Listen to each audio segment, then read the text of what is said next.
Alright, the fun stuff, manipulating geometry. Now, this is also going to serve as a crossover between people who like to use just hotkeys and the function of this transform properties menu that Blender has built in.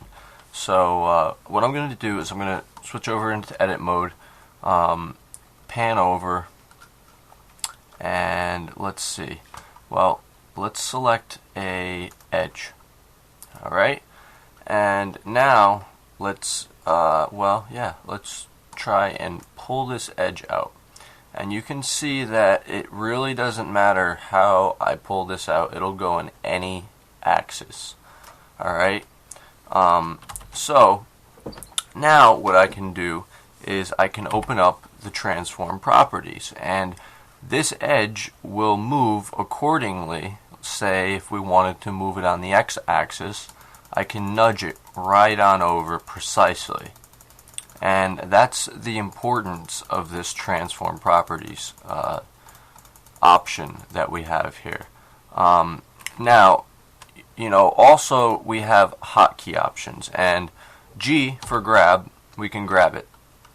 Alright, I'm not clicking, I'm not doing anything on the mouse other than moving it. We can click and drag, but this is just using the G hotkey for grab, and then I can specify what axis I would like to drag on. Would be the Z axis. I can hit X along the X axis. I can hit Y along the Y axis. So those are very, very important fundamental things to know when manipulating geometry. Now that we have that covered, just the differences between hotkeys and the actual transform properties menu, let's start getting into, let's first select a face and start extruding and manipulating things. I'm going to extrude this a few times. Let's say, alright, we got 4 blocks here. Now let's select maybe this face. No, outward. And come over here. We'll select this top face here and extrude that up a little bit. Alright.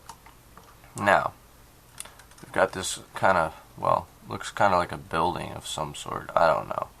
Anyhow, what we can do from here is add a modifier, and now we're in object mode, as you can see.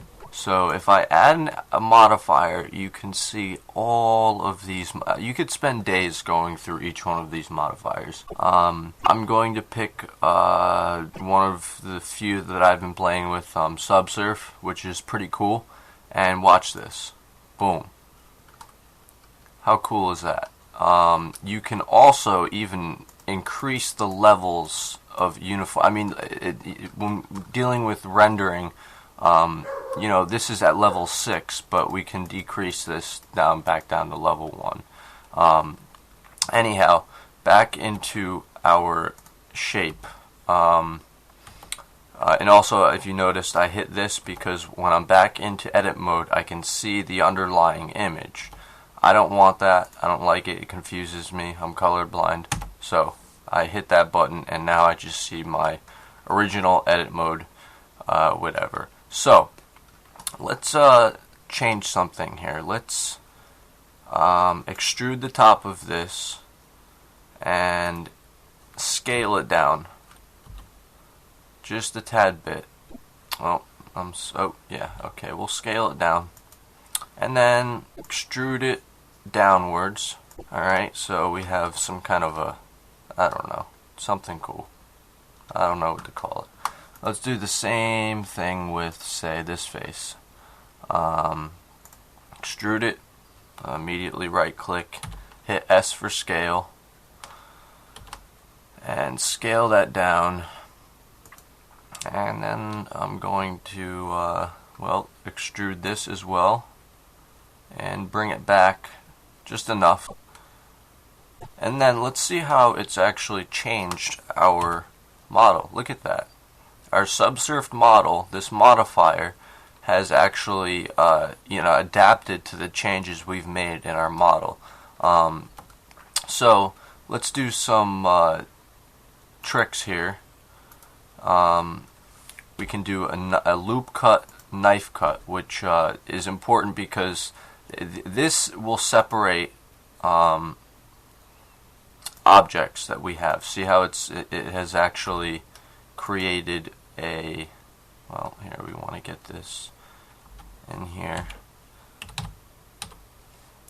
I want to create one that goes across, right, like that. Okay, there we go. Alright, now, all that adds is this line right here. See that vertice? That's what it adds. So, it actually has changed our model. I don't know if you can see this, but it's actually flattened up these edges right here. And then we can also use these.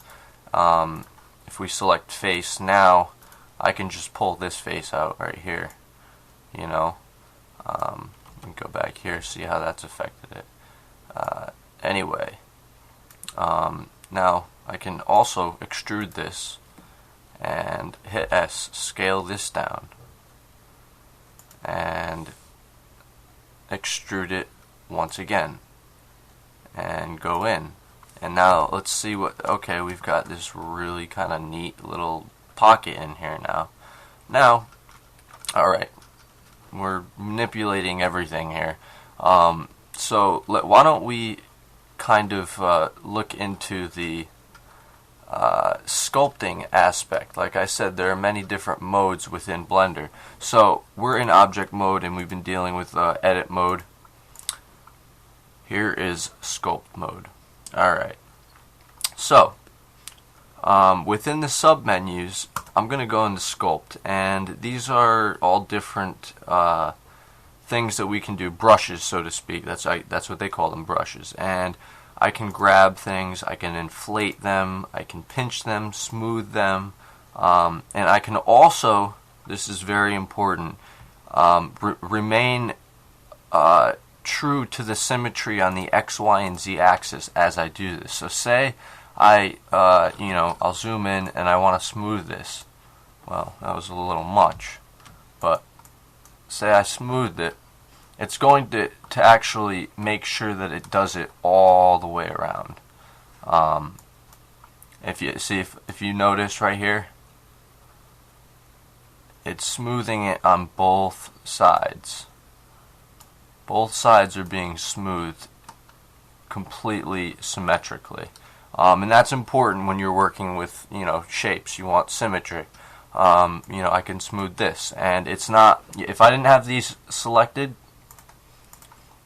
whichever axis I'm smoothing on, boom, I can easily just completely make something look odd and not cool.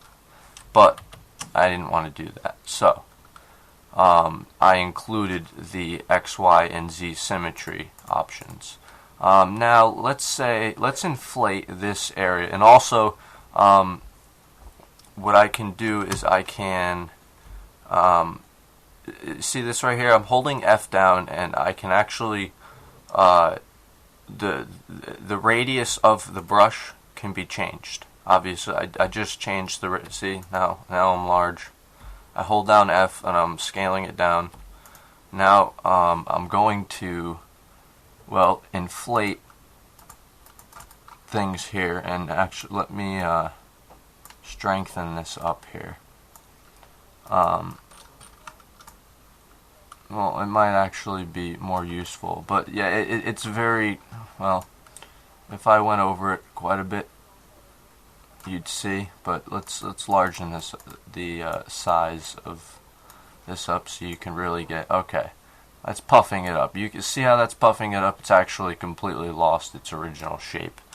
But let's keep it right there.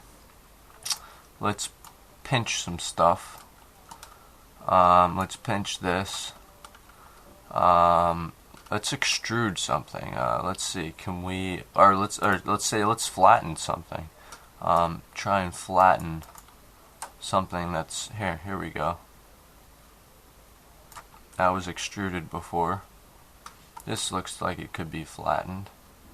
And notice that the symmetry is working. You can see it's happened on both sides.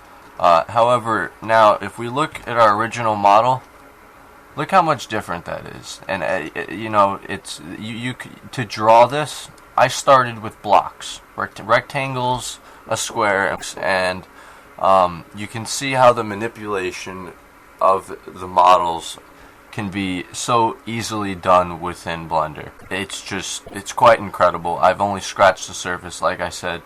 Modifiers, there's a whole list of them, and there's even more. And then when you go into sculpt mode, you know, you can just go crazy with this stuff. Anyway, that was a brief, you know, tutorial on how to manipulate objects. And another quick thing that I find important is going into option mode and specifying your camera angle.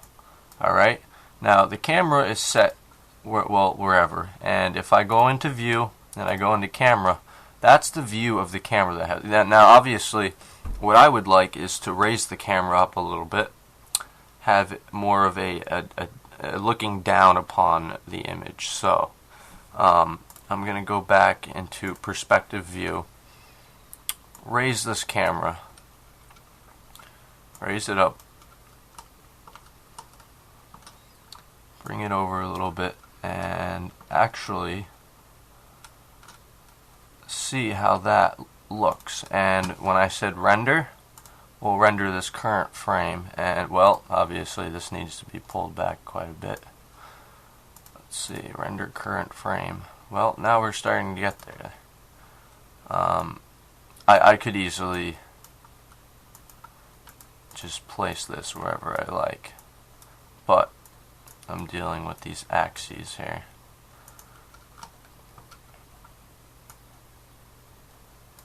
And you know what? I'm gonna rotate this just to my liking. Pressing R as usual, and then rotate it down a little bit. And now let's render. See, oh well, it's still very close. So let's bring it back a little bit, bring it up. And also I can go here, rotate manipulator mode, and I can rotate things that way as well.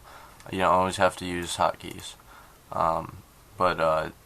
Anyhow, you get the idea. The placement isn't perfect, however, just as a tutorial, that's the camera.